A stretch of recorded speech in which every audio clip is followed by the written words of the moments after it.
Awalnya, kami mengira itu hanya bau tanah basah. Bau yang wajar di daerah sepi dan lembab. Tapi malam itu, baunya terasa berbeda. Amis, menyengat, dan seperti bergerak mengikuti langkah kami. Dan ketika kami menemukannya terkubur di belakang rumah, bukan hanya rasa jijik yang muncul, melainkan ketakutan yang tidak bisa dijelaskan. Sejak saat itu, suara tangisan mulai terdengar setiap pukul 3 pagi. Bukan dari luar rumah, melainkan dari dalam. Dan kami sadar sesuatu telah terbangun dan tidak ingin ditinggalkan. Halo semuanya, selamat datang kembali di channel Bisikan Malam. Tempat di mana cerita-cerita gelap, pengalaman nyata, dan kejadian yang sulit diterima logika dibisikkan perlahan ke telinga kalian saat dunia mulai terlelap. Cerita yang akan kalian dengar malam ini bukan sekadar kisah horor biasa. Ini adalah pengalaman yang meninggalkan trauma, dan sampai hari ini masih membekas pada mereka yang mengalaminya. Sebelum kita masuk lebih dalam ke ceritanya, dukung channel Bisikan Malam dengan cara subscribe, tekan tombol like, dan bagikan video ini kepada teman-teman kalian yang berani mendengarkan kisah gelap. Dukungan kalian sangat berarti agar Bisikan Malam terus hidup dan terus menghadirkan cerita-cerita baru yang akan menemani malam kalian. Sekarang, pastikan kalian mendengarkan sampai akhir, karena tidak semua teror berasal dari makhluk tak kasat mata.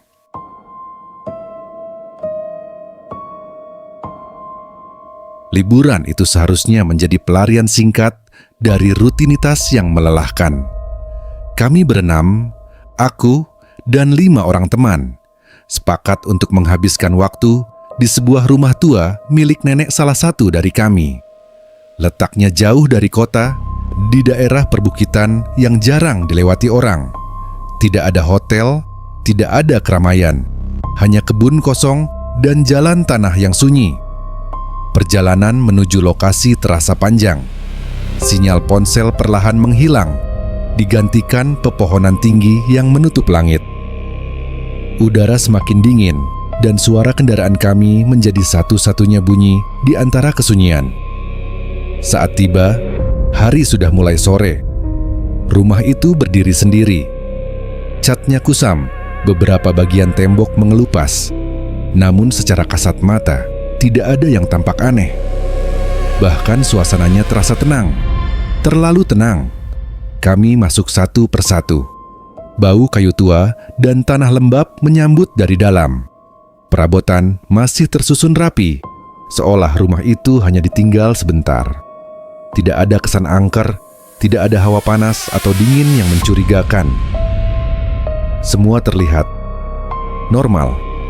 Malam pertama kami lalui dengan bercanda, memasak seadanya, berbagi cerita, dan tertawa.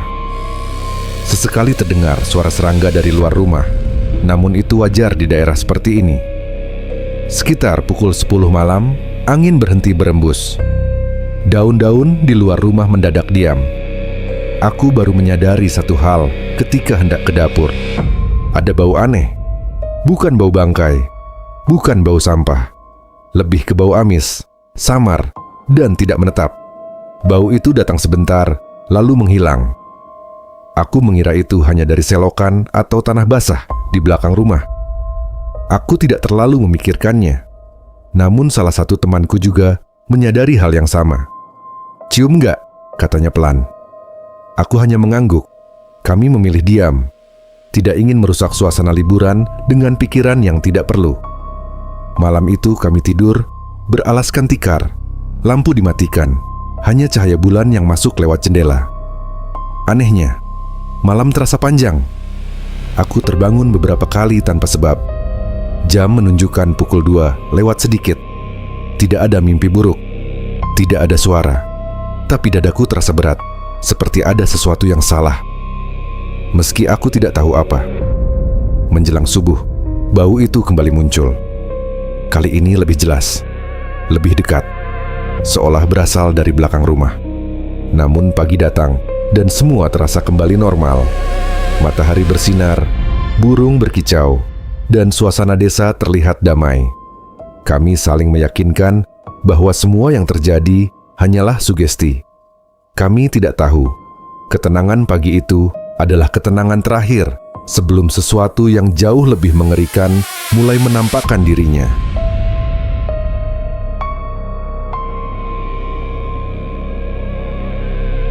Hari kedua dimulai dengan perasaan yang aneh.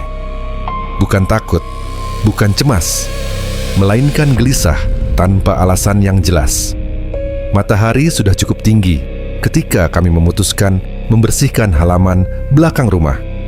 Niatnya sederhana, sekadar agar lebih nyaman selama menginap. Namun sejak melangkah keluar, bau itu kembali muncul.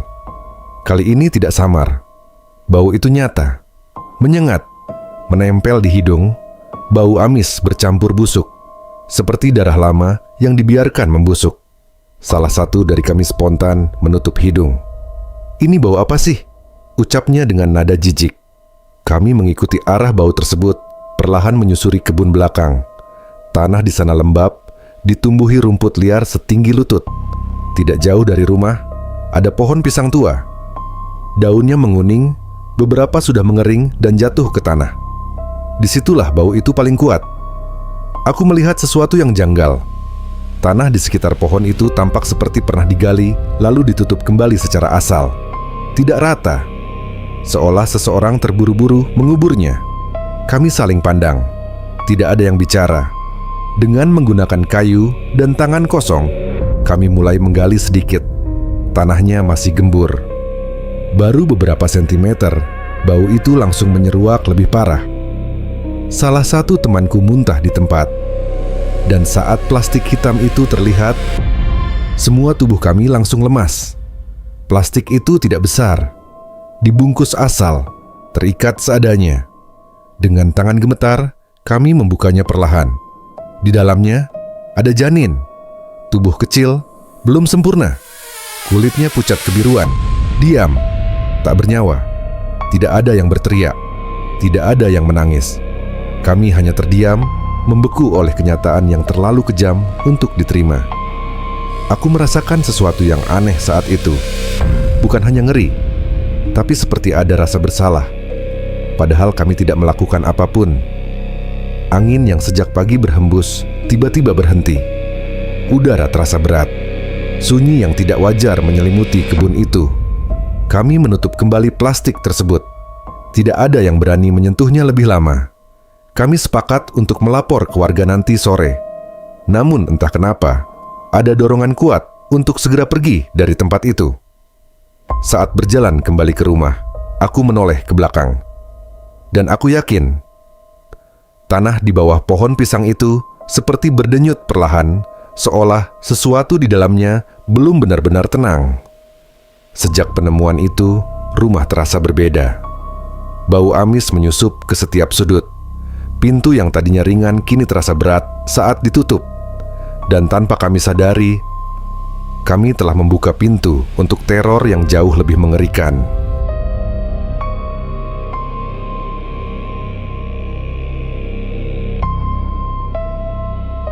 Malam datang lebih cepat dari biasanya.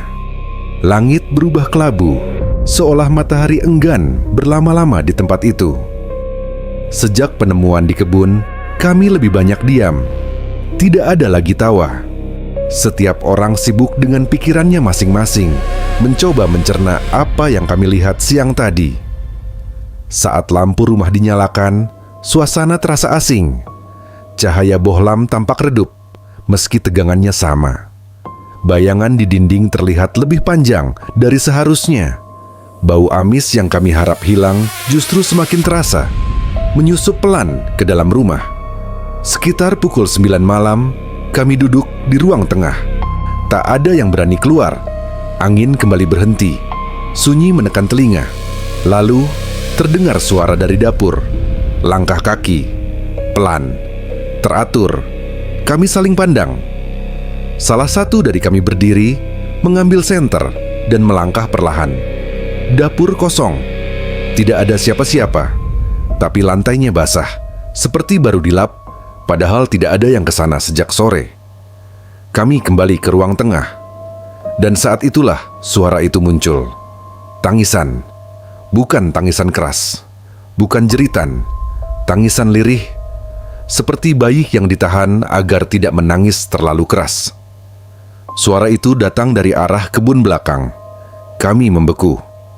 Jam dinding menunjukkan pukul 03.00 tepat.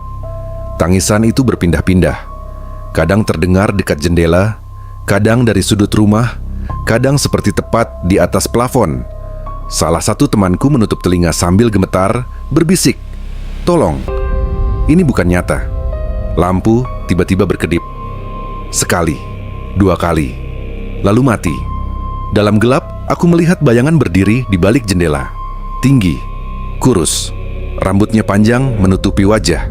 Ia tidak bergerak, hanya berdiri menghadap ke arah kami. Saat lampu kembali menyala, bayangan itu hilang. Tapi tangisan belum berhenti. Puncaknya terjadi ketika salah satu dari kami mulai bicara sendiri. Suaranya berubah, lebih pelan, lebih berat. Ia menatap lantai sambil mengulang satu kalimat yang sama. Dingin, gelap, aku sendirian. Kami mencoba membangunkannya, mengguncang bahunya. Tubuhnya dingin, seperti es. Matanya terbuka, tapi kosong. Lalu ia tersenyum. Senyum yang bukan miliknya. Tangisan berhenti seketika. Malam itu kami tidak tidur.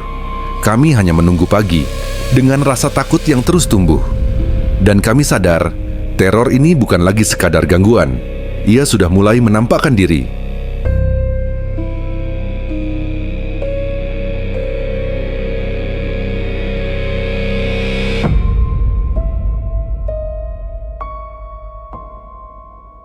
Pagi datang tanpa kelegaan.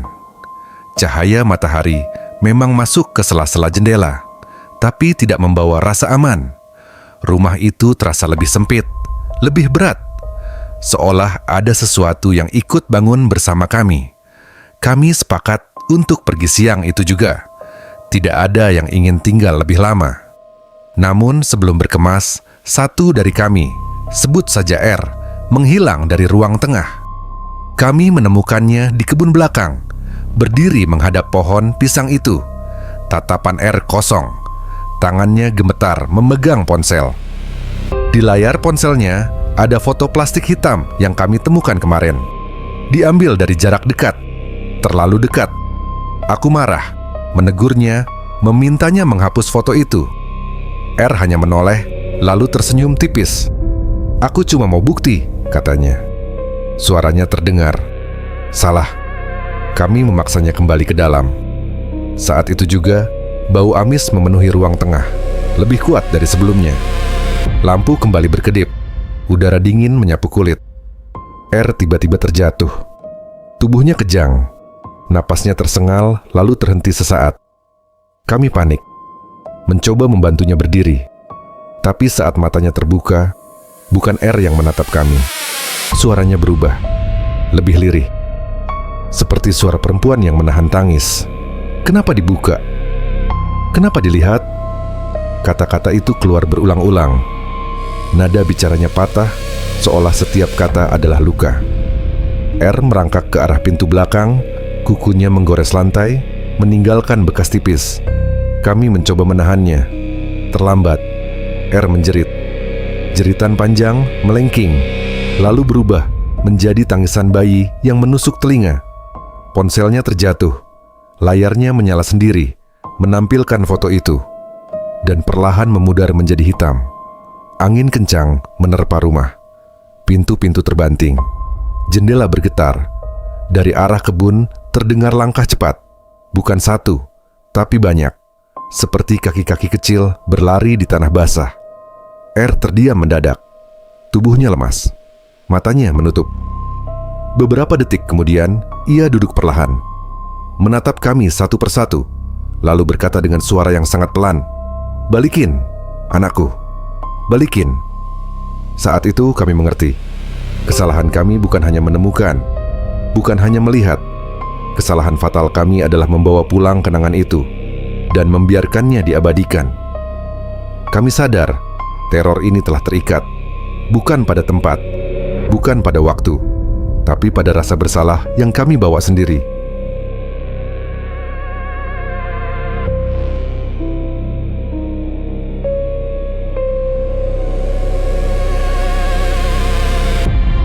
Kami tidak menunggu lebih lama. Setelah kejadian pada R, keputusan itu bulat. Kami harus meminta bantuan. Bukan kepada polisi, bukan pula kepada orang luar, melainkan kepada warga setempat yang memahami tempat ini lebih dari siapapun. Menjelang sore, seorang sesepuh desa datang. Usianya sudah lanjut, jalannya perlahan, tapi tatapannya tajam.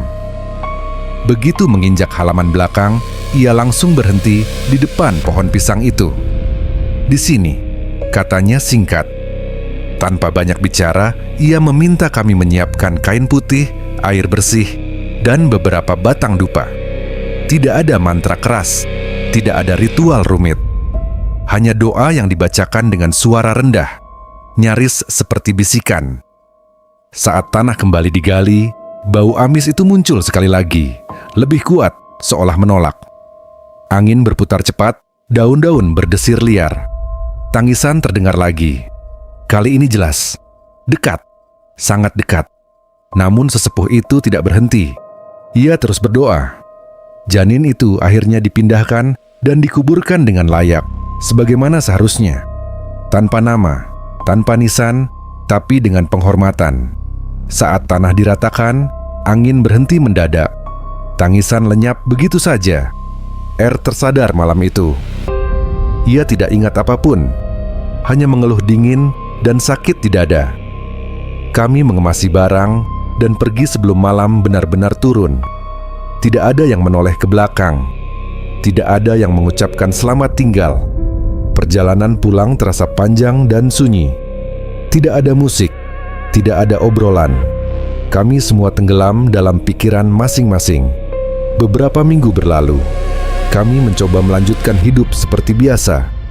Namun teror itu tidak sepenuhnya selesai. R sering terbangun pukul 3 pagi, berkeringat, sambil menangis tanpa suara. Katanya, ia bermimpi menggendong bayi yang wajahnya tidak pernah terlihat. Bayi itu dingin, terlalu ringan, dan selalu menghilang begitu saja. Aku sendiri masih mencium bau amis itu. Kadang, tiba-tiba, tanpa sebab, kami tidak pernah kembali ke rumah itu. Dan kami sepakat untuk tidak membicarakan kejadian tersebut ke siapapun, kecuali sekarang, karena ada hal-hal yang perlu diceritakan. Bukan untuk ditakuti, tapi untuk diingat bahwa ada dosa yang tidak bisa dikubur begitu saja, bahwa ada tangisan yang tidak terdengar telinga, namun terus menggema di tempat paling sunyi, dan bahwa teror paling mengerikan bukan berasal dari makhluk tak kasat mata, melainkan dari perbuatan manusia itu sendiri.